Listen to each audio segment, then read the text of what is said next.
Welcome to the Gritty Mamas podcast. We're coming at you live from the closet. At least Carly's is a lot more nice and like refined than mine. She's got this. Well, this is what happens when your husband works from home. It looks so good. He does good. a lot of video calls, and so he has to have like something that looks decent in the background. Yeah, it looks really good. Of all of the rooms in our house, this is the one that we care like the most about. The shaggy dog too. Oh my gosh. Oh, yeah. But look at your killer bun today. Your bun is on fire. Oh, this is my church bun. I had a church bun too. I know. So we're in the closet and she's in this, her office room today because it's the beginning of summer and it's so hard. Tell me what happened when we were going to record. What happened that day? Was that with the neighbor? Yes, okay. That's when it all went down. I don't even remember. That's part of the reason. We were going to record, I think, on Thursday night or Wednesday night, and he got arrested again. Thursday. So if you're new here, I have a civil stalking injunction, which is basically the same thing as a protection order, but it's different when it's not a family member. When it's not a family member, it's called a civil stalking injunction. And he was designated as the stalker in the court paperwork. So he's harassing me. He's harassing the kids. Wait. So we have the petitioner and now we have the stalker? Yes. I'm the petitioner in this case, but that's much easier. Like the stalker. It literally says, and Brett Williams is the stalker. So. Okay. Well. Out. Goodbye. We got another kid. This is what happens when we record at home, you guys. It's so much easier to record like in the studio as far as being away from our families, but like it's easier to be at home. I can't even hide in the closet. We couldn't even like get in the same place at the same time this week. So, look at that cute boy. Sheesh. Okay. I'll be done in a little bit. I will. He's asking me to wrap his presents for his birthday. This is real life motherhood right now. But yes. Oh boy. So I've got this civil stalking injunction against this neighbor who was harassing us, flipping us off. He revs his engine and speeds up just to scare the kids. This is the neighbor that legit pulled a knife on your kids. Yes. He did. He pulled a knife out, brandished that, got arrested for that. I think I've seen him be arrested 3 times. So I have tons of evidence, mostly in police records, which I had to go to the police station, request the police records, pay for the police records. Oh, yeah. And then write out, basically apply or whatever. I was my own attorney in this case. And I applied for a protection order, so this civil stalking injunction, and it was granted the same day. And it says there is probable cause or whatever for this civil stalking injunction. And it is, I cannot think of the word, and this man is the stalker, like it says, and he is a stalker. And stalking means harassing, demeaning, annoying. It even says annoyance. Like basically any form of unwanted attention, and they know it. Like it's not like you haven't said, please don't do this. Yeah. Oh, I know. And I always thought of stalkers like with little binoculars, like these little peeping toms, but it's a lot more than that. He's not allowed to communicate with us. He's not allowed even like to look our way. The problem is he's right next door. And so there's nothing in the injunction. I still cannot. I'm flabbergasted. I asked the cops about your flabber is gasted. Yes. Yes, it is. Julie, because the thing is if he owned that home, it would be like, well, it's his house. What are you supposed to do? Yeah. But he's living with his ancient mother. Yeah. Yep. You know, like she's 6, 87? Uh-huh. Yep. And he's mean to her and abuses her too. And there's probably elderly abuse going on. But he's like, it's like typical behavior of these narcissistic men. He has now turned his mother against us. So we have raked her leaves and shoveled her walks and taken her birthday cards. You've been good neighbors for years. Yeah, and she's how brought many us years? Ever? 15 years. Yeah, so he doesn't even, he lives there, but it's not his house, and he has no job. And so and he didn't always live there. Like he was basically visiting in between, like getting divorced and getting a new job, and like it's not like it was his permanent place of residence. No, he hasn't been here the whole time. But he can't hold a job because of his anger problems. He can't keep a woman because of his anger problems. And so now he's with his mom. And just waiting for her to die is basically what's happening. So in my Q&A last week, I actually had some people asking about what's going on with the status of that. And this hadn't happened yet, but he it says in the paperwork that he's not allowed to like monitor, to harass, to talk to us, but it doesn't say that he can only be so many feet away from us. And that's probably because he's next door. Right. I So mean, how many feet is that? Like 100 feet? probably, I mean, like we It's not share very far. fences. He's Yeah. immediately next door. So it's rough.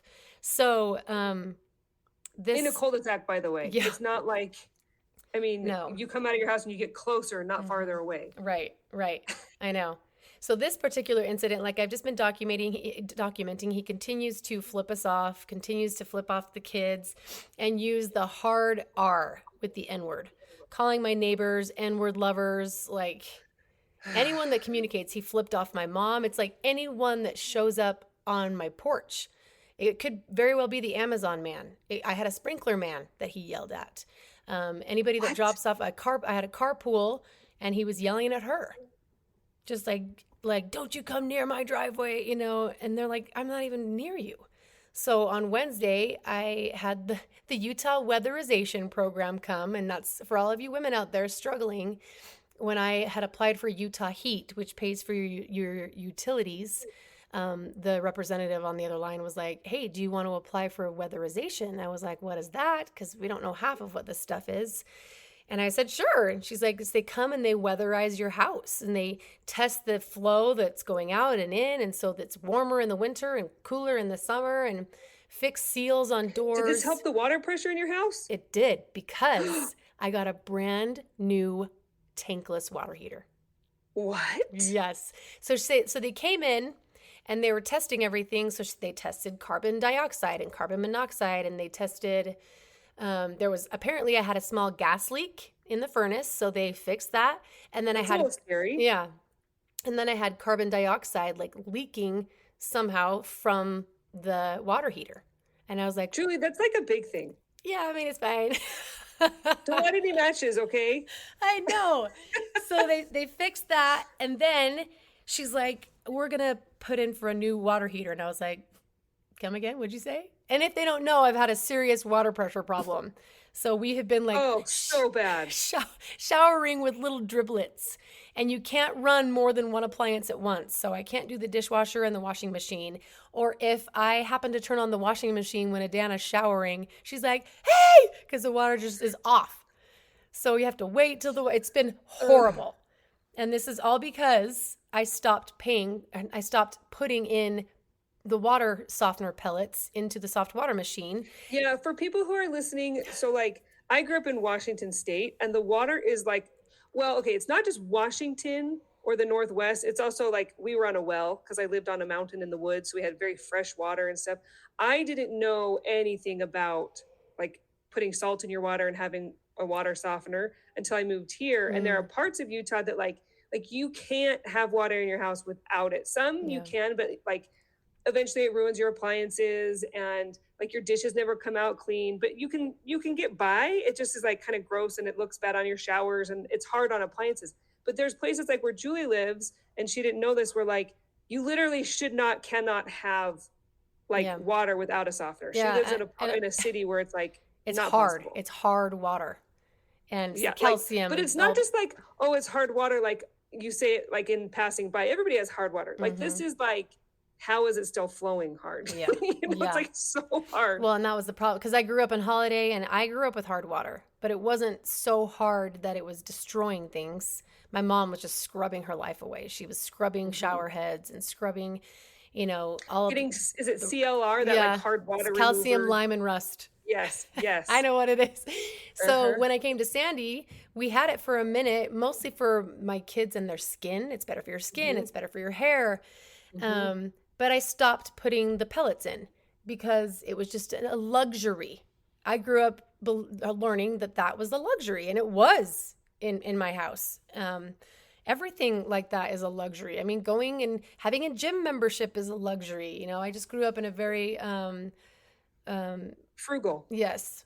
And modest household, like with everything. So we had everything that we needed, and we had wonderful holidays and Christmases and birthdays, but they were frugal and modest with things that were just, we all had braces, that's a luxury, but we just didn't have soft water. And So I got it for my kids because they'll have ashy skin, right? So, and it was great, but I stopped putting the pellets in because it was just more money.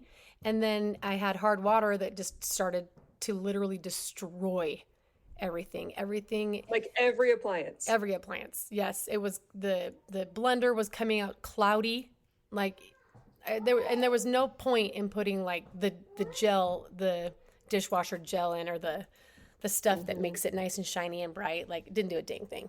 Oh, like the jet dry. Yes, And jet dry. yeah. That's what I'm trying to think of. So anyway, I got a new water. No, not a new one. I had a plumber come, and this is the other problem. I did not know, and I blame this on the plumber that I had who installed it, that you had to flush, or what they call, I think, scale, flush out the tankless water heater once a year.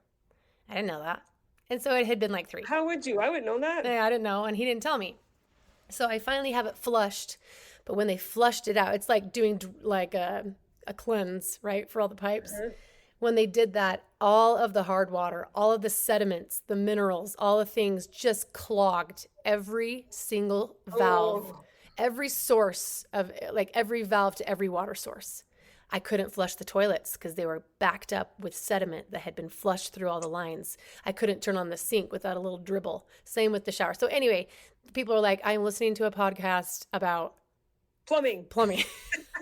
Hey, but you know what? I think as a woman, I like learning about this stuff because there's so much stuff that I don't know. Yeah. Sometimes I really feel like a passenger princess because I have the luxury of having a husband who like, he knows this stuff. And if he doesn't, he figures it out. Yeah. You know, like I am a passenger princess in my home. I need to learn this stuff so I can be more helpful. Yes. And that's like the blessing and the curse of being a single parent because you have to do it all, but I'm learning a lot. So he flushed it, destroyed everything. And I was like, what have you done? But it wasn't the guy who flushed. It was because I never flushed it, for 3 years. And anyway, everything was blocked. So, and then I went and flushed it again and it was a little better. And then I even replaced all the cartridges. Like if you think of the faucet, it's the little cartridge right here. We took those off and put the new one on. And so that it was like free, like you think of a colander or a strainer. It's all blocked. It can't strain. So we would get new ones. And anyway, it just was never the same. And so when they said, we need to get you a new water heater. And when I was like, what? So they came on Wednesday to install a new water heater. And he looked at the old one. He said the S word. I was like, is this a bad water heater? He said, this is straight up SHI. And I was like, oh, he's like, this is the crappiest water heater you can get. It's like you purchase it from Home Depot and it's crap. So he got his from a plumbing supply store, came and installed it. It's like $5,000. And I'm like, it was one of those things you always say, a compensatory blessing, right? It was a huge gift to have that come. And they came and they put seals on the doors, like the little foam, like it looks kind of like styrofoam, and it makes your doors shut quietly, and it blocks because your house leaks. Yes, it leaks air conditioning or hot air when you pump it in. Because of all, especially when houses are poorly built, which almost all of them are now. Yes. So James is real big into that. Is he saving money on it? So trying to figure it out. So they fixed all that, and then they'll come and they'll test it. So they'll block all the windows and all the doors, and then they'll test the airflow, and they reduced it by 30% plus some. So they were up in the attic, and they were installing fans, like bathroom fans, and just so that's amazing. Yeah, this is like thousands and thousands. We paid to do this when we moved into our house. It's expensive. Yes, we didn't even do all the things we wanted to because it's expensive. Right, and then they installed carbon monoxide monitors, detectors. Is the word. Hallelujah, because it sounds like you needed one. I know. And then they also installed they gave us new smoke detectors. So we had those too. So that I was just like, it was a hassle because I had to be home the whole time that they did it. But how long did it take? All day. And then they came back the next morning to test it. So 8 to 5. And they have to come back again to do another test. So they were there all day, but I was so grateful. Mainly for that water heater, and then it will save money on utilities. Oh my gosh! Yeah, well, this is what's happening. And another one. Oh my gosh! They won't leave me alone. So all of this to say, the reason I'm explaining all of this is because when the Utah weatherization people were coming, they got yelled at by the neighbor. So I came outside and I said, you guys, before you like park anywhere, don't like go near my neighbor. And they're like, oh, we already had a run-in with him. And I said, what? What did he say to you? And he just yelled out his window, don't you dare block my driveway. And he's like, I wasn't even near his driveway. I was pulling into her driveway. And I was like, I am so tired of anyone who steps foot in my house or near the curb, for heaven's sakes. I'm tired of them getting hassled by this guy. So it kind of honestly makes me want to go and park my giant Suburban across by his driveway. I know. Oh my gosh. So what do? Call the cops? Please. Well, please I know, do. right? Because if he calls the cops, then he's the one arrested. Because they've been trying to get him for some time. But because I've called 3 other times, I was like, this is such a hassle to have to keep calling. I'm like, I'm sure you have other priorities. And they're like, no, This is how you set the record. This is how you create the pattern. And this is how we have more evidence to be able to, prosecute him. Because these are it's turning into a hate crime, escalating to a hate crime. Because now his case is at the Attorney General's office. And it feels more like a traditional stalking in that, like, anytime, it's almost like he has a monitor that dings every time a car comes by or something. Like, is he literally just sitting out the window watching for people coming to your house? Because yes, he is. I mean, that's what you think of when you think of stalking, is somebody who like will not take their eyes off of you and leave you alone. That's what I mean. He is monitoring you 24/7. Yeah, and he'll stick his camera in his window like this, his phone, and then he will. Sorry, puppy. Scared me to death. Then he will. I'm trying to move them out of my way because they are just, you guys. Getting on the computer. Look at them. Like all 3 of them, they won't leave me alone, and so I'm trying. This one wants to come in. Podcasting with a humongous doodle. This my is my 16-year-old told me today that she really wants another dog, and I was like, nope. You should be glad that you have one. I told my kids, like, you guys, can you please watch the dogs for me? This one won't leave me alone. This is Ponyo. Anyway, if you're watching, you got a doodle right in your face here. Oh my gosh.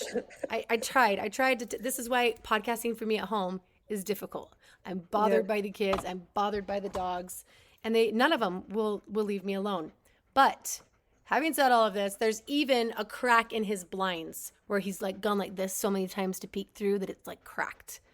So, and then the day before he had called Xander the N-word, hard R every time. And he goes like this, like, with his chest, and he'll go like this to my kids, even with a fist. So I was like, is a child. You're describing like a 12-year-old boy. I know. So I finally was like, I am so done. So I finally just called, and I've been emailing the detective, and he's like, hey, you've got to call the cops every time that there's an incident. And I'm like, ugh, I just don't want to have to make them come out. And not to mention, it takes time. You have to wait for them to come, file the report. But the more reports I have, the better it does for my case. But then I have to go pick up another kid somewhere.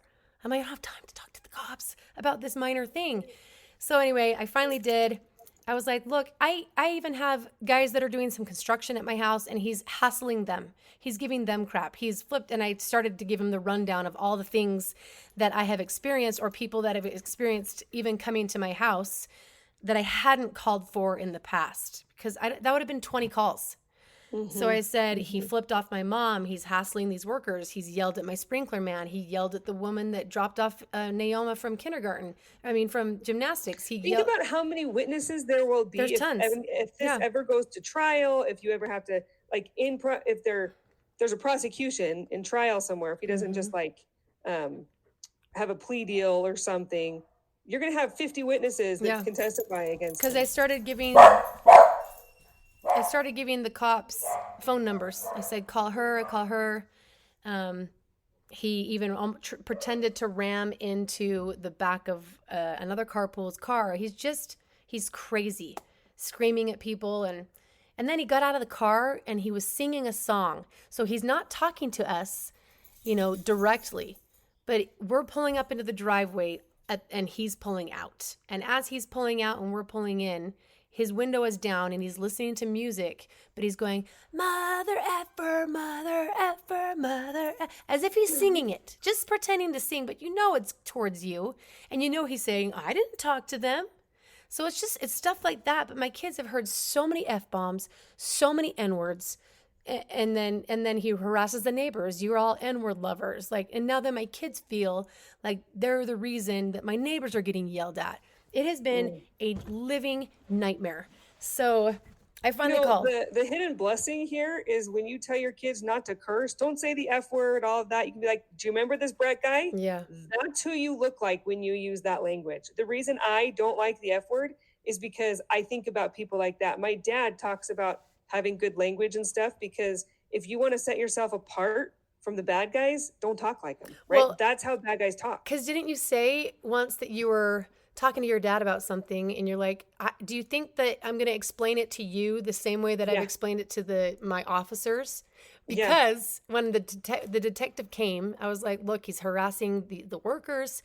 He's like, okay, I'm going to send some officers. And then he ended up coming too, because he wanted a statement from the construction guy. And he's like, I have to tell you, I have the whole department like up in arms about this guy. Because I probably talked to 7 different policemen. I'm like, I've talked to Officer Gutierrez. I've talked to Officer Frampton. I started listing them all off. He's like, wow, you really have. And he said, believe me, the whole department wants this guy to go down. We are all, but he won't, he'll run into his house and hide. And the cops, like, they can't really go in.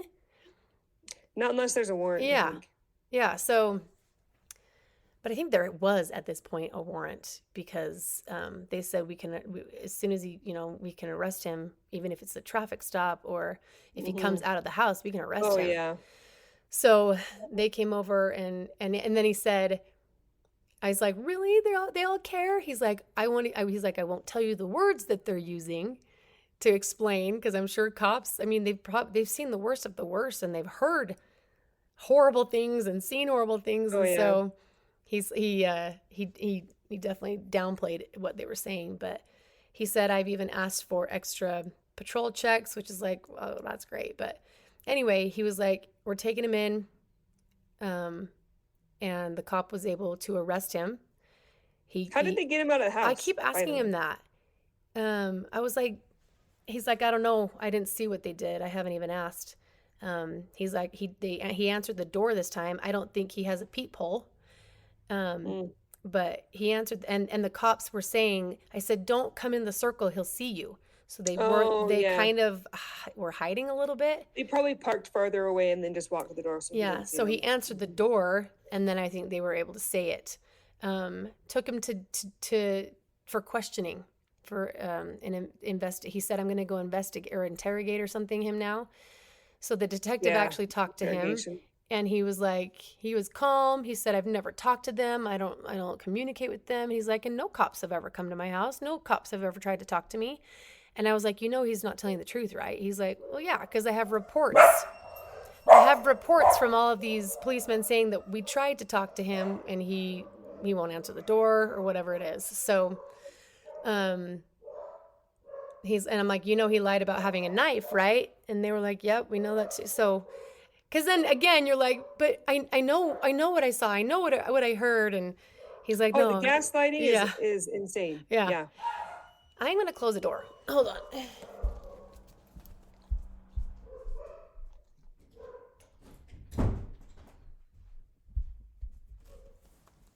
Hopefully you can't see it, my skirt. Anyway, so they took him to jail, apparently, or maybe they didn't. And he's like, he should at least get a month. I was like, oh my gosh. I was like, because now I'm worried about summer, because kids are going to be outside playing all day, getting harassed, and who knows what will happen. And then I'm not kidding. After he texted me and said he should be at least for a month, and then like 30 minutes later, he's like, I have bad news. The judge released him with no bail. Didn't even have to post bail. I said, you realize that he could now come and just kill us, right? Retaliate. Yeah. And this is why we have talked about this so many times on the podcast. This is why women don't leave, because they're going to enrage the abuser. And then if they come back like, I'm sorry I left, then they get punished. Or if they attempt to leave and fail, they're punished physically, verbally, however it Well, is. that's why they say the scariest time in a relationship is when you try and leave. The Right. scariest time in the abusive relationship is that time. That's why you have to be so careful about how you do it and who you talk to and all of that. And Yeah. Yep. this particular situation, though, because you texted me beforehand and said he had 8 misdemeanors and 2 Second degree felonies. Yes. Yeah. When I So- told my dad, which by the way, if people want, my dad did say that he would come on the podcast. I was shocked. Yeah. I was like, really? And so if we like have questions that we want to ask him, or if we just want to have like a story hour, I was like, Dad, we could have like a monthly, 10 minutes with, our favorite officer and tell stories or something just Yeah. for comic relief. Like Yeah, that he would is be such so a good cool. storyteller and so fun. So it would be really fun to have him He on. could But tell when us. He could tell us about the gritty women officers, female his officers. favorite lieutenant is a lesbian lady. No way. Yeah, he did an awesome portrait of her. Yeah. Oh yeah, because he's a forensic artist, right? Yeah. Which is amazing. He's pretty incredible, but he knows some incredible women. In fact, his partner in detectives, his name is Frank, who is like an uncle to me. Love him. He married a lady from the police department that's also pretty incredible. There's lots of really gritty, Yeah. awesome women all over in the police force and Yeah. everywhere. But Well, yeah, because it was the female officer that came to my house and took another report, and she said, so let me get this straight. You're a single mom of 8. You've got this next door neighbor who is a man, single, in his in his 60s, harassing you. She's like, because he knows that you're vulnerable and you're by yourself and you don't have the man at home. Like, I was like, and she had kids. So she heard she me. gets it. Yes. Yeah. I love the female cops. she's probably fuming when she found out that the judge let him go. My dad was shocked. Like, legitimately shocked. I texted this detective. I posted it on my stories, but if you don't follow, let me show you what he said, or at least tell you what he said. He said, bad news. The judge has quotes in there, accepted my arrest, but is immediately releasing Brett from the jail without even asking for bail. There are conditions for his release, but nothing more strict than he already had. If anything else happens, please just continue calling and reporting, and we'll just have to play this game of catch and release until a judge takes it. I was like, what? I was like so hopeful that the criminal part of law was better. And then I said, oh my heck, we are actually scared. And I just told all of my kids he was in jail. And then, and he said, I'm so sorry. I thought for sure the jail would keep him at least 24 hours. I said, he could kill us. He said, I pray it doesn't come to that. I'm going to send out another email telling my patrol guys to do extra patrols in the neighborhood. Do you have ways to keep your family safe? I was like, that's your job, right? So I just said, I don't have a gun. I have a little Wise camera. Let's just speak to that for a second, because I do think that, like, I am very pro Second Amendment. I think you should defend yourself. I think you should have the right to do so. But in this situation, for anybody listening, the best thing for her to do is not to go buy a gun. Because first, let me see if I'm going to guess any of your reasons. Number 1, my boys will kill each other accidentally. I'm not kidding. And number 2, if I'm in a firefight with him, he'll somehow get the gun from me. Well, so that's part of the concern. Another part of the concern is if a bullet goes through humans, right? You're talking bone, flesh, all the things. Is it pretty easy for it to go through a wall? Absolutely. Could you shoot and go through a window or a door and hit a neighbor? Absolutely, right? So you could be in a situation where you think you're defending yourself and you end up in jail because you accidentally killed somebody that you love and you didn't mean to, right? And I have terrible aim. One of the things that cops have to deal with all the time is it might be a fight that they go to, but then that has no gun at it, right? It's just like fist fights or even a knife fight. But when a cop shows up, they're bringing a gun to a knife fight, right? So they have to make sure at all costs that the bad guys don't get their gun, because then they're in trouble, right? So like, I am very much a defend yourself. But if you wanted to, let's say money's not an issue, if you wanted to go and take self-defense classes and learn how to store and carry and fire and clean and all of that with a weapon, awesome. Do it. Empower yourself. But what my dad told me to tell you to do was what? I don't know. Do you remember? He told me to tell you to get bear spray. Oh, yes. I didn't know I thought that was just you telling me that. No, it was, I called my dad and he was like, well, mace is, well, a lot of people say tasers, but the problem with a taser is like, you have to get really close for it and you have to shoot it just right. And depends on the taser you have. And mace, if the wind is blowing in the wrong direction, people mace themselves so easy. Like you end up maced at the same time they do, which is terrible. But bear spray sprays like a freaking cannon. It's like a fire hose and it can shoot 20 to 30 feet. So it shoots more and farther and faster. Yes.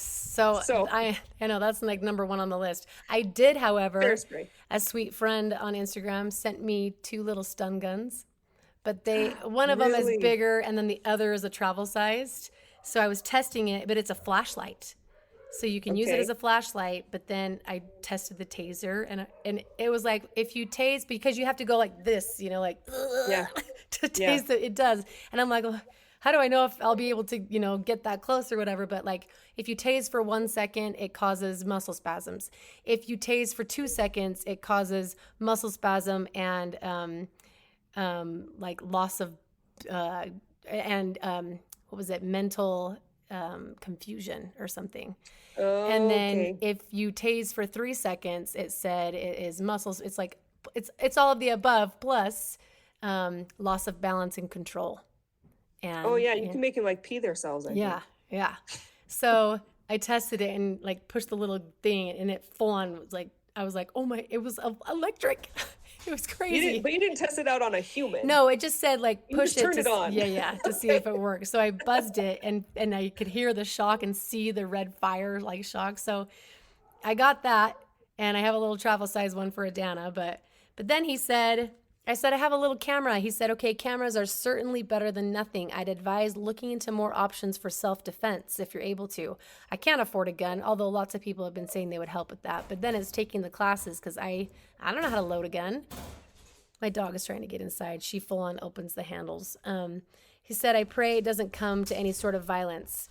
I put out an extra patrol request. I can't believe the judge released him already. We can arrest on each and every violation, so please keep calling if anything happens. And that's the beauty of these protection orders. They're supposed to work where they will get arrested for every violation. But that means I have to report every violation and then you have to be able to catch him or get him to come out, So. Well, and like he makes little, like, he breaches that contract, so to speak, or that, he makes these violations so often because you're right next door. Right. There's like almost no effort. It's every day, all the time. Right. Yeah. I mean, because he's not supposed to communicate verbally or non-verbally. No. Yeah. And non-verbally is even monitoring with his phone because he'll film my kids all the time. Yeah. But this is what he's sent. He's like, I'll send you the copy of the jail release order. This is what it looks like. I have posted that in my stories. And if you want to see this on my stories on Instagram, it's under the highlight evil neighbor. So these are the conditions that you've called the stalker, by the way. Yes, this is the stalker. We're doing that. It says he is hereby ordered to be released subject to the following conditions. Number 1, promise to appear for all required court proceedings.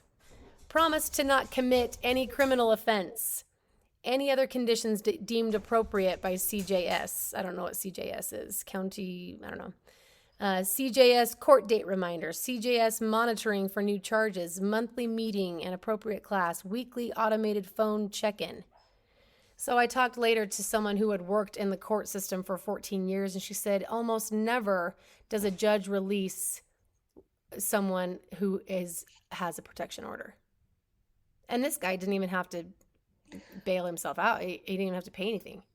I don't know if, not everybody listens to every podcast, but if people remember Dana, yes, she'll talk about Braden and Charlie. This other boy's name, Charlie. Yeah. They were I mean, it's a famous case. Yeah. But they were in Washington, and their dad should have had no business seeing them, basically. But he was ordered, court ordered visits with a social worker to watch or whatever to keep an eye on them. And it was a really horrible, horrible case. What is that? Lacey Peterson, right? Is that no Scott Lacey Peterson? No, that's a different case though. Oh, that was the California one. What's this? What? It started in Utah and went to Washington. What was her name? Are we talking about Peterson? Isn't that the last name? No, is it not? I'm not sure what was the last name of who. Braden and Charlie. What's Powell. the last name? I thought you were talking Powell. Yeah, Susan Powell. That's what it is. That's what it is.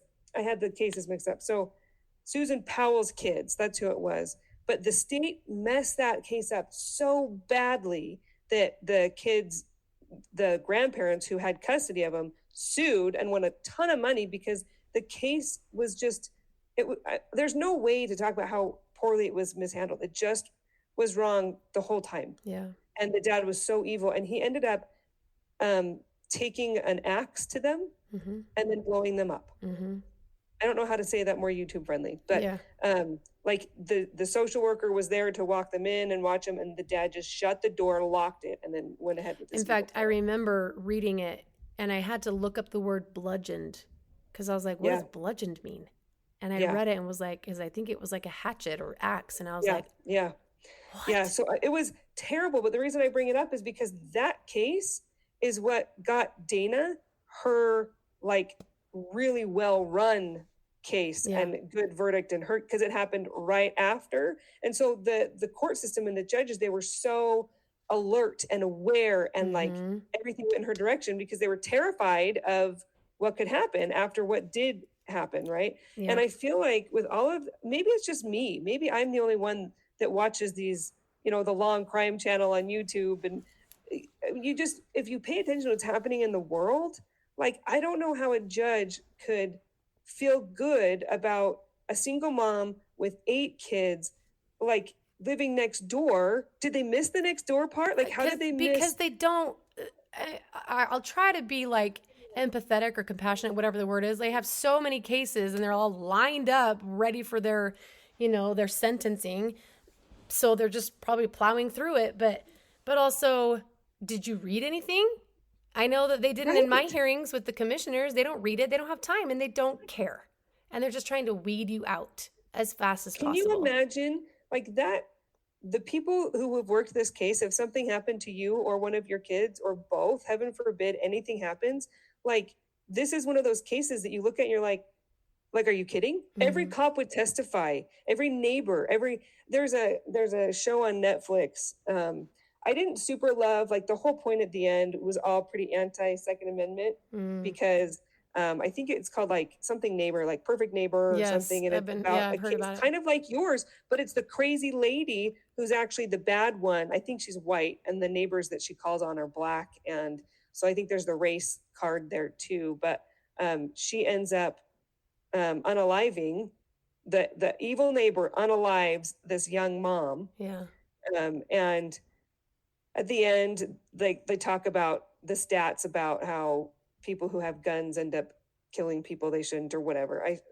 I'm trying to like find words that YouTube's not going to get mad at, but I can't. So anyway, I didn't like that part of it, but to see all of the footage, because does Sandy City have body cams on all their cops? I think so. I would assume now. Yeah. So like this whole Netflix documentary is mostly body cam footage, and they follow what happens and what leads up to this scene where this poor mom dies. And you watch as like they tell the ex-husband that she's dead, and her mom, I think, if I'm remembering, it's been a while, but it's like this pull your heart out thing.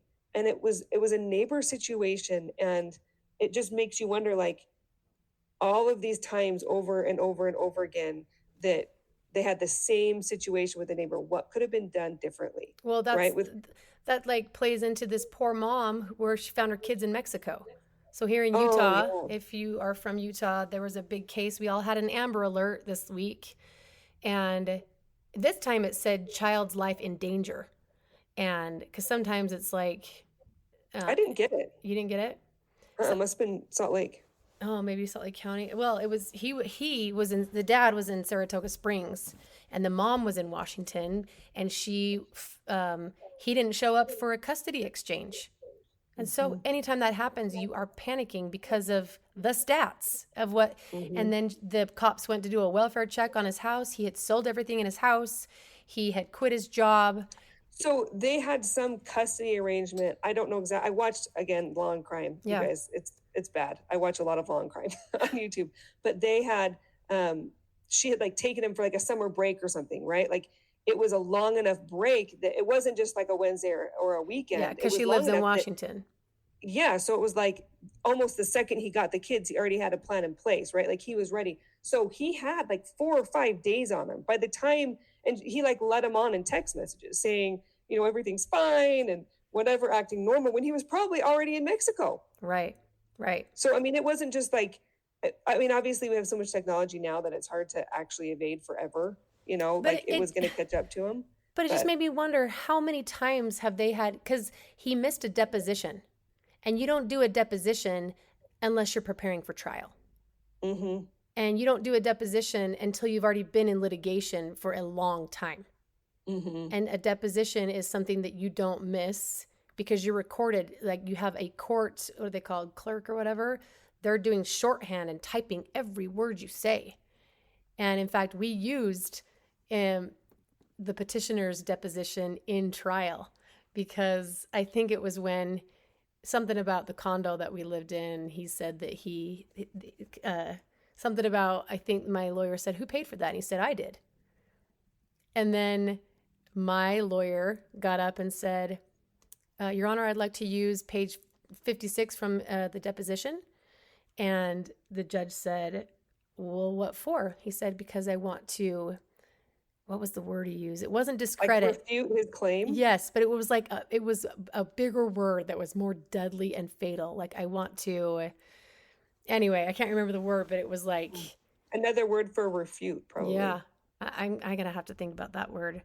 It was, but I was basically want to prove that his testimony is a lie. Mm-hmm. And when he said that, petitioner's counsel was like, what? Wait, you can't, you know, and somehow, of course, the judge, when he objected, the petitioner's counsel, the judge sustained the objection. What? Every time we had so many like losses, it was always sustained for him and always objected for us. Always. Why?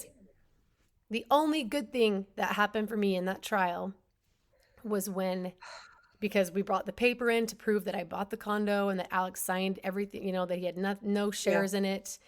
And my lawyer brought it up and counsel on the other side says, objection, that was not, you know, admitted into evidence. And the judge said, sustained. But then he said, well, what is it to my attorney? And you can't unring the bell when you've heard it. So he didn't see it, but he heard it, which I'm sure his attorney was just cursing at that point. But it just made me wonder how many hearings that this couple has had. How many, because if they're going into a deposition, it's been a while that they've been in litigation. She's probably been accused of alienation. Well, did you see the ages of their kids? One's like 2 and one's a baby. So I'm thinking 9 months plus however long the baby is. Like, I mean, I don't understand it. I didn't understand the details of that. It did make me curious about something fast and furious must have happened when you have 2 little kids like that. But then I saw when she's like reaching out to the public because you're scared to death that your kids are dead, that your kids are I mean, unalive. Statistically, I like couldn't actually watch the story unfold because I was terrified that I was sure that they were going to turn up dead. So unalived. I don't know. I know. It's so hard. So the video with the girls with Dana and Leah, I think it was so pushed back. I think could have been there was because of the. Do you think it was because of the title in the words in the title, or because of the words that? Because Dana said the R word too in the podcast. I don't know.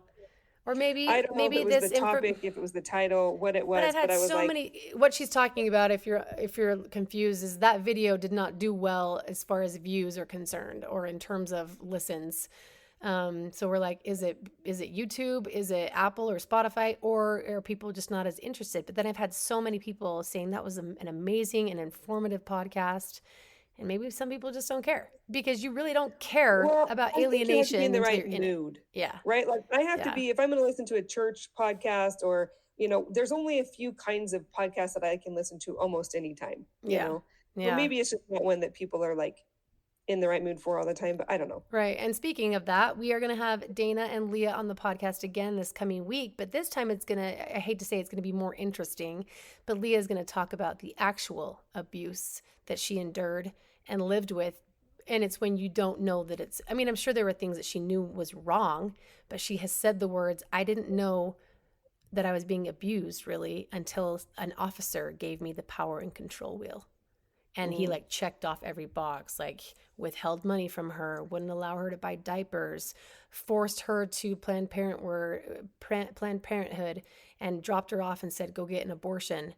And just, she had no liberties, zero, like she said, she was begging for diapers. Yeah. But the thing that is most heartbreaking, I think for me personally, is I have a good friend who,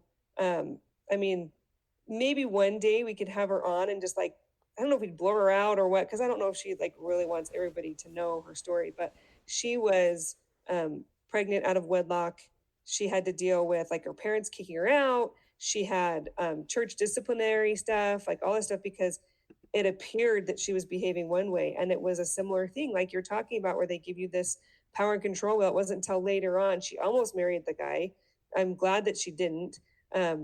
She got married years later to somebody wonderful, and they have a family now. And I don't even know, honestly, if her kids know about this situation, which is why she doesn't talk about it a ton.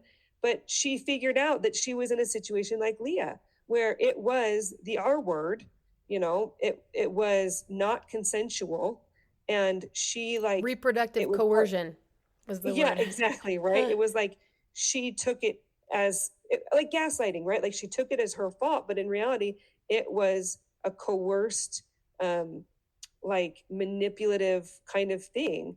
And I feel so bad because when I met Leah and I heard Leah's story, I was like, how many women are living in situations like this that we don't know? Because you hear it and you're like, oh, well, that's one person's story, and you can kind of like poo-poo it. Like, I know this person who had it happen, but like that can't be normal. Well, and then when another person comes, you're like, what? But I even said the dumb words today.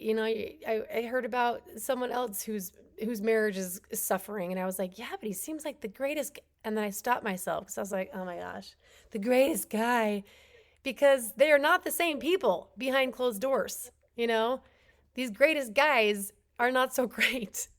And it's this facade. You really have to be suspicious, which sucks. But like being a cop's kid, you don't want to say, like, in our legal system, if everything goes the way it's supposed to, you are innocent until proven guilty. And there's a reason for that. Like, that is super important. And I always mention the Charlie Kirk case because that is being forgotten. People are saying, oh, this Tyler kid did it because they want to get the case over with. And they're saying he's guilty long before the trial, right? So innocent before proven guilty is important. But to keep yourself safe, to like as a law enforcement officer out on the street, they're wearing like basically they're highlighted in yellow, come get me, like arrows pointed at them because they're in uniform. You all know who they are. They don't know who you are. They don't know a dang thing about you, right? And so to keep themselves safe, they have to think you're not good. You're a suspect until you prove to me that you're not. Yeah. That's how they stay safe, right? And they get to decide that within a few seconds half the time. Yeah. I mean, they learn to have good instinct. My dad talks about living close to the Holy Ghost, right? Living close to the Spirit. He has had spiritual promptings that have saved his life many, many times. But I kind of internalize that. And when I see husbands that seem to be too perfect, or even women that seem to be too perfect, when I see families that seem to be too perfect, they're guilty until proven innocent. In my mind, it's too good to be true, right? It's like one of my best friends taught me to say, I'm going to leave them in a place of curiosity, not just in that situation, but anytime that I'm tempted to be judgmental or like anything that's less than kind, I just say, I'm going to hold them in a place of curiosity. I'm not going to judge. It's just about saying, I don't understand yet, Mm-hmm. So I don't want to say, like, if things look too good to be true, be suspicious, but also, like, be curious. Yeah. Be curious what's actually happening. Don't, because I think a lot of people suffer, whether it's children or women, and some men. I've actually known some men that suffer from women Oh yeah. Oh horrifically, yeah. and nobody has any clue, It's true. Yeah, like, at because it's all. almost humiliating to the poor men, you know? Yeah, it's humiliating. And as a man, what are they supposed to do? There's not, like, they're caught between a A hard rock and spot a and a hard rock, so right? yeah. It's like, do you leave this woman and leave them destitute and a young mom and all these things? Or do you sit here and let your kids think that it's normal to be verbally and physically abused like this, Yeah, and most likely the man will be blamed because the odds Yeah, are not in his favor. But exactly. that's why we always say try to use protective parent instead of Yeah. mom and dad in these situations. And I know every single week I'll have someone message in and say, "Well, there are women that do alienate. It's not just junk science, and there's a lot of men who are being abused." And I know that, and there are, and Mhm. that's true. I just am continuing to use this platform to spotlight women because I am a woman. Well, I think there's a lot of power in speaking to what you know, Mm-hmm. right? I think um, your your personal perspective is powerful, and I think you have to be careful not to alienate in conversation, right? And assume everything is one way or the other. But also, you have to give power to what you know, Yeah, and so you walk this line between recognizing that your truth isn't like everybody's experience. yeah, But you also don't want to eliminate discussion or not share knowledge and understanding and the power that you have because it doesn't fit everybody. Nothing yeah, fits yeah, everybody. Nothing is a one size fits all. But you got yeah, to share what you know, yeah. or like you're stifling your own I voice. mean, my own brother was abused by his first wife, and I have two men that are good friends who have been abused by their wives. I mean, this is not gender specific, and it happens. It's just men are the minority in this group. And Um, I think that men, I don't want to say this again, I want to be careful of like using language, like all and never and always and things like that. mhm. But I think that men tend to have an easier time picking themselves up when they're the victim because usually, not always, but usually they have some sort of a career and they Yes. have some respect out in the world and they have experience and you know what I mean? Like I feel like they don't necessarily need the same kind of help that women do. Yeah, because They need I help. don't know any men that are applying for food stamps. Right. I mean, if Right. they are, it's the family. It's he and his wife applying together. But I don't know any Right. man that is applying for programs because they're already at least established in something. And that's why I love being the reinforcement of don't say that you're the provider and your job is to just provide for the family and bring home the bacon. Like you would be doing that whether you were married or not. That Mm-hmm. drives me crazy. Like sharing the load is this new generation. It is sharing everything, household duties, the vacuuming, the plumbing, this Everything. everything.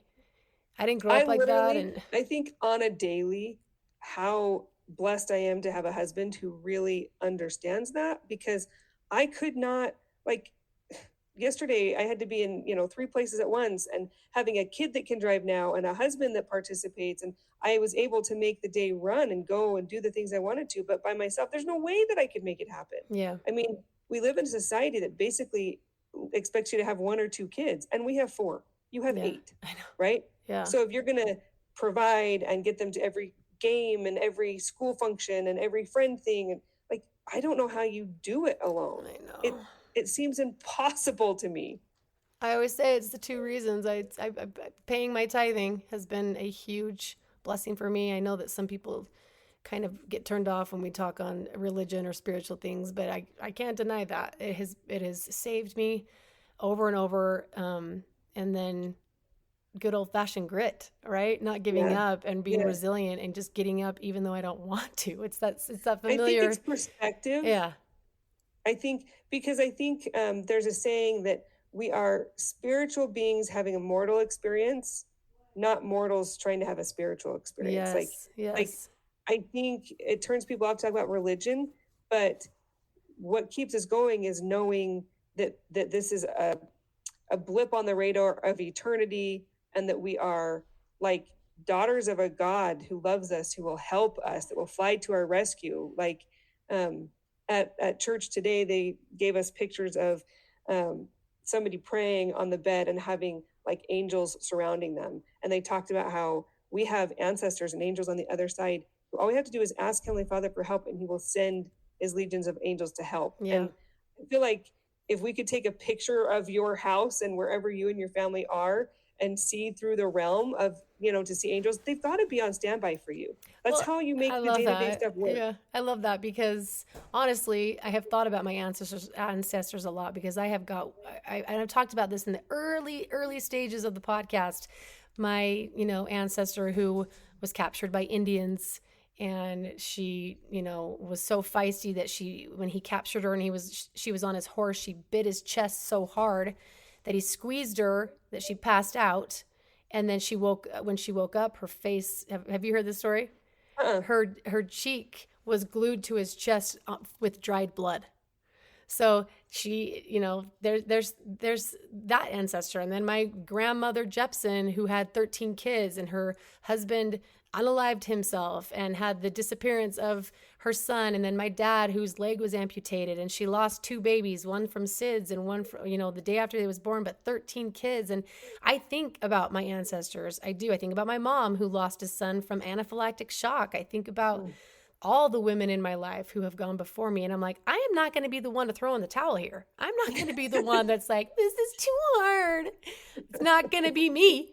So I I just think of that story where you go out to the front porch and you say, I can't do this anymore. And then you turn around and go back in and you keep doing it.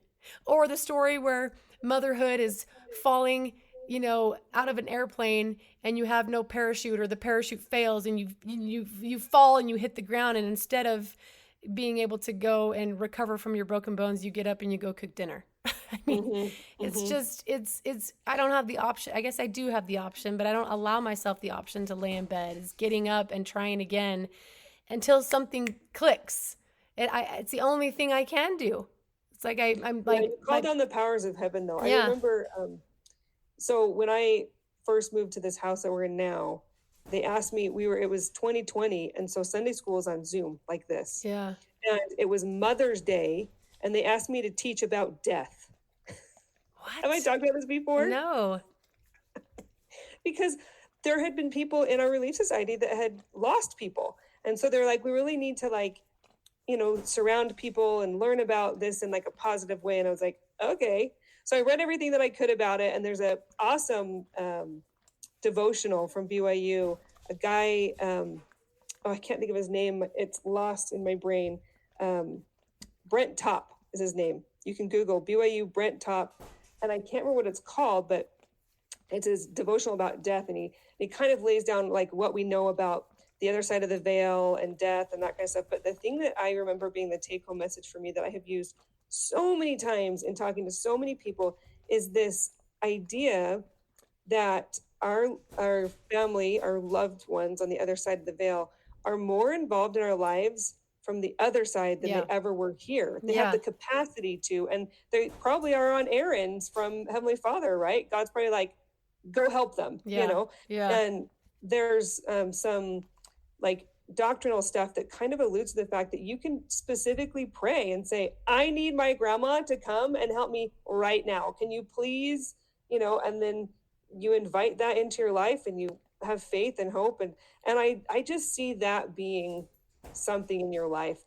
that you draw on, you know? Oh, totally. It's the powers from heaven. How else could you do it? Yeah, it is. And it's not just heaven, but it's the inhabitants of heaven, right? Who I think are sent to help me. Yeah. And all of us. We're not, the people who know you and love you and are invested in your story. Yeah, that's right. So, and I mean, I think of myself all the time. I think about Moana, how she's calling out to her ancestors, and saying that. I think about it all the time because I am not going to be the one to give up here. It is not going to be me when I have these powerhouse women who have come before me, and I have to pave the way for the ones that are going to come after me, So after hearing from the detective and, that he was just released, since then it's been a few days and we are just kind of laying low. It's all quiet, right? It's quiet, but he was filming again. you know, just, Do you and film him filming? yeah, yeah. And that's how I was able to show, like, because I was filming him filming us because you can see his flashlight on. I'm like, you idiot. If you're trying to be discreet, it's not working. So But what is going to make you call him again? Or the call detective, 911 on him again? if he's filming the kids, I'll just call him for that, which is so stupid, but he can get arrested for that. I just have to have, the more I have a police report, the more reports there are from Yeah. cops, the better. But you So, said he's been filming since then. Did you call then? no, I didn't. Just because I was like, I don't have time. I had to go pick somebody Yeah. up, you Yeah. know? Sometimes I just don't have the time. And I'm like, is this really worth it? And sometimes if he'll say the N word, then I'll probably for sure call. But I was deflated getting that message from the Yeah. detective. And then that's why I had like this very vulnerable and raw post where I was like, this is all bullcrap. And I, mentioned that, nothing matters in a justice system unless someone's murdered. Nothing matters in a church justice system. It's more like unless there's eyes on it. Like, so Sheriff Lamb, do you know that name? Mm-mm. On YouTube? He kind of made it famous with Frank Slope from Pinal County. Look these people up on YouTube, guys. They're pretty entertaining.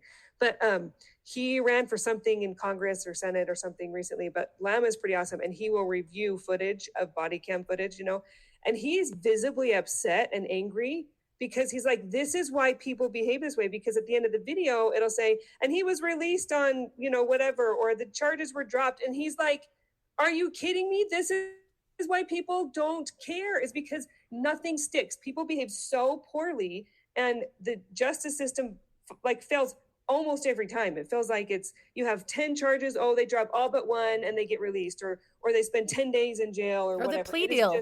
It's exchanging. What? It's the plea deals. Like, we'll give you this for this. Yeah. Just like, holy. But I mean, it's a nightmare. But also, there's not enough room. Yeah, there's not enough room in the jails. There's not enough cops. Like, in fact, the very guy who Brett yelled at, the construction worker, when I told him, because he was still at my house when I said, actually, he's been released. He was taken to jail for interrogation and released before the end of the day, before my construction man had even left. And he just was like, yep. He's like, that's why I left the department. I was like, what? He was a former cop himself. Really? And now he's in construction. And I was like, he's like, I couldn't take it. I couldn't take the hard work of arresting the criminal, getting them. He said they were out of jail before I could finish writing up my report. Yep. So it's just like, what was the point? That's exactly what I said. And Carly called me that day because I was like, what is the point? What is the point if a protection order does nothing? And now my kids don't trust the cops. And now my kids don't trust, even Xander and Trey were like, this protection order, this piece of paper means nothing. How does that affect their lives later with a marriage certificate? Like things like that are pieces of paper. And then I was like, and even in the church, like nothing matters unless there's a sexual affair. They don't do anything. And then the amount of people that have messaged me, who I am so sorry, like they've said, no, even sexual affairs don't matter either. Meaning that their bishop or whoever, like, let it go or let it slide. For so many that have DM'd me, because I was specifically told that unless there's been sex, it's fine. Just let them, like, forgiveness and repentance. Well, the problem is it's obviously a he said, she said, everybody has a different perspective. But the problem when it comes to church stuff is like, this is not the police station. There's nobody's bringing evidence of an affair. You're not hiring a PI, right? Like, so anybody can say you had an affair and you can deny it. And what are they supposed to do? They're ecclesiastical leaders. Yeah. Right? Like, yeah. It's never as simple as you think it's going to be. And the court doesn't care about affairs. No. Oh, no. No, you'd think ecclesiastically that it would matter, but it's just really hard to prove. And the poor people, here's the thing. We could do a different podcast on this later, because I felt bad listening to your podcast last week that I wasn't able to be on. No. Because we had just dropped our oldest daughter off at the MTC and my husband was wrecked. Mm-hmm. And I was like, we don't have the emotional capacity today. So anyway, but I listened to it and it makes me sad that there are so many people who have that experience that you have, because my experience with the church, with church members, with all of that stuff, it hasn't been that way. Yeah. And I feel like there's so much good, but there's also a need for change and for, it's all people based. And what I don't think a lot of members, I kind of want to do an episode where we just explain some of the culture a little bit and like how the church is run inside and outside the church. Because what a lot of people don't realize is when you say my bishop or my stake president, these people that have people would say they have, it's like being a priest or a pastor of another church, or, like you have some power, or what's what I'm looking for, like authority, right? Yeah. My bishop's literally my next door neighbor. Before he was called as the bishop, he was your neighbor. Yeah. He owns a company. Yeah, they're He's volunteers. a business guy, right? Like the stake president, I don't even know what he does. I know his counselors, like one's an architect, one's in computer. Yeah, you know what I mean? Like normal people, which is hard. They do not go to school before they do these things, right? And so when they have, like, I feel like my dad would be an awesome bishop because of his experience in law enforcement. Oh, for sure. Because he knows like his people skills are really good and he can read people well and he can have really hard conversations and all of these things. But a lot of guys can't. A lot of people. So it's like we expect our church leaders to behave certain ways, but at the end of the day, they're like normal people. I don't know. Yeah, they don't know what to do, and that's they're why not psychologists. You're right. They're not. And I think that's what was so hard for me is because I brought in so much evidence and so much proof. No, not of a sexual affair, but of financial issues and things I didn't know about. And one thing it was evident when he left. It was neglect and abandonment, for heaven's sakes. Yeah. Well, and it gets worse all the time. The longer it goes on and the more abuse there is, the lack of payment and all of that. But another thing that I didn't know, maybe other people know this, but I didn't know this until my dad was on the high council. But when you go in for, they don't really, what's the word I'm looking for? It's a membership council. Yeah. When they don't excommunicate much anymore. Yeah. It's, they get it was called disciplinary, things like that. But when you go in there, they have 12 people in that room, and there's 6 people that are assigned to fight for the person, and there's 6 people to fight against the person. Like, so they sit and they talk about these things from the perspective of keeping them, and like, it's a good thing for them to keep their membership and to participate in the church. And then for their good and their protection, my dad says it's all out of love, that it's like, if they're released from these covenants that they've made, it's not about, are you an active member? Do you participate in the church? Are you a good person? Like, people look at this stuff as like, it carries a different weight or it means something different. It's supposed to be in their benefit. Yeah. So keeping the covenants that you've made, is it going to be a good thing or is it going to be a bad thing? Are you going to be held to the standard? I was going to say, because you could be damning yourself. Exactly. Right. So it's more like we release you from these covenants that you've made, and the intent is to go and repent and do better and come back and make them again. I mean, it's just it's all of our little Noah's Arks experiences where the Lord just wipes out the nation of wickedness, actually to save them in a sense, to stop them from being wicked. Yeah. So when people say like, it doesn't matter, it's like, well, it's not that it doesn't matter. It's that 12 people in a room, if they got that far, right? Like, your bishop does matter. He might decide not even to do that council situation, right? To send them to a disciplinary council. But 12 people in the room came together and decided that it's not in their benefit yet, like eternal benefit, not just the here and now, but like, it's better for them to have the opportunity to keep these covenants and have the power of the Lord in their life to make better choices than to remove that. Right. So it's just a tricky thing, but I appreciated that it's not just one person. It's not just 2 people. It's 12 people in a membership council. And you do have half of them fighting for basically what you would think is for you, because you're like, I would be terrible on the membership, on the council, because I'd be like, can I be against, please? Please, can I be against? I know. So anyway, it would be interesting to talk about how that stuff all works in the church, because when it made me sad to see some of the comments from women on that podcast who were like, this has got to stop. In today's day and age, I can't believe anybody falls for this and would be a member of this church. And it's just not what people think. It's not like they don't know all of it. And we don't know. I don't know all of it. No. And it's more nuanced, even like trying to understand, if you try and describe to somebody what your Sunday experience is like and what a ward is like to somebody who just goes to a different church, they don't get it because they don't know what it's like to live. We live in a geographical area with the people in our ward, and we meet at a specific time every week, and we have youth activities and Relief Society activities, and like we function as a family. We see each other all the time. It's not like you're Catholic and you decide you want to go to midnight mass on that Sunday, and the next Sunday you're going to go at this time, and you see different people every time, and like these are people that become your family. And you move to a different house and you do it all over again. And what do they think when we say fireside? Oh, yeah. Oh, there's all sorts of stuff. Or steak center. They think of the food. Actual steak. Oh, yeah. But it's worse. You say, I'm going to go do baptisms for the dead, and their eyes get all big, and they're like, you're baptizing dead people? Like, no. That's not.